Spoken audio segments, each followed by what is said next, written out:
Siapa yang pernah ada keluarganya yang sakit di rumah? Atau siapa yang pernah nungguin keluarganya yang sakit di ruangan rawat inap? Ada mungkin? Pasti kita nggak pengen ketularan kan? Kalau ada yang sakit di rumah, kita nggak mau ketularan. Kalau kita nungguin keluarga yang sakit, kita nggak mau ketularan. Bagaimana caranya biar nggak ketularan penyakit? Bagaimana caranya biar tetap sehat?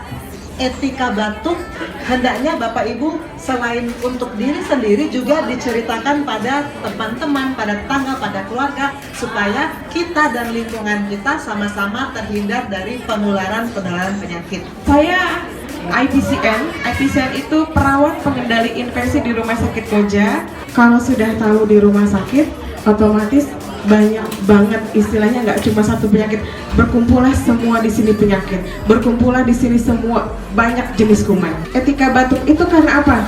Kalau kita berbicara, itu kuman yang keluar bisa sampai 10 koloni. Kalau kita batuk bisa nyampe 100 koloni kuman. Kalau kita bersin yang spontan, hasim, itu bisa sampai 1000 koloni kuman. Nah, gimana supaya kita nggak tertular? Makanya di sini diharuskan ibu-ibu yang datang, baik petugas kesehatan, pengunjung ataupun pasien, minimal tahu bagaimana cara etika batuk yang benar.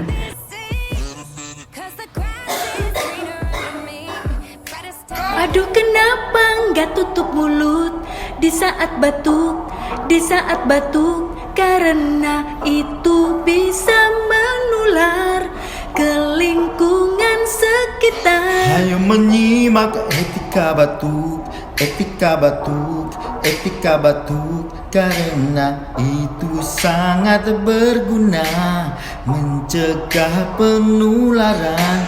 Tutup hidung dan mulut dengan tisu, sapu tangan atau lengan dalam baju, buang tisu ke tempat sampah, dan cuci tangan dengan air bersih dan sabun.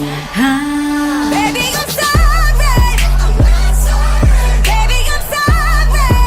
I'm not sorry. Being so bad got me feeling so good. Showing your worth like I know that I would. Baby, I'm sorry. I'm not sorry. Baby, I'm sorry. I'm not sorry. Feeling inspired 'cause the tables have turned. Yeah, I'm on fire and I know that it burns. Terima kasih menutup mulut di saat batuk, karena itu sangat berguna mencegah penularan. Sudah tahukah etika batuk? Di mana-mana sudah dipasang, karena kita wajib menjaga kesehatan bersama. Tutup hidung dan mulut dengan tisu, sapu tangan atau lengan dalam baju, buang tisu ke tempat sampah, dan cuci tangan dengan air bersih dan sabun.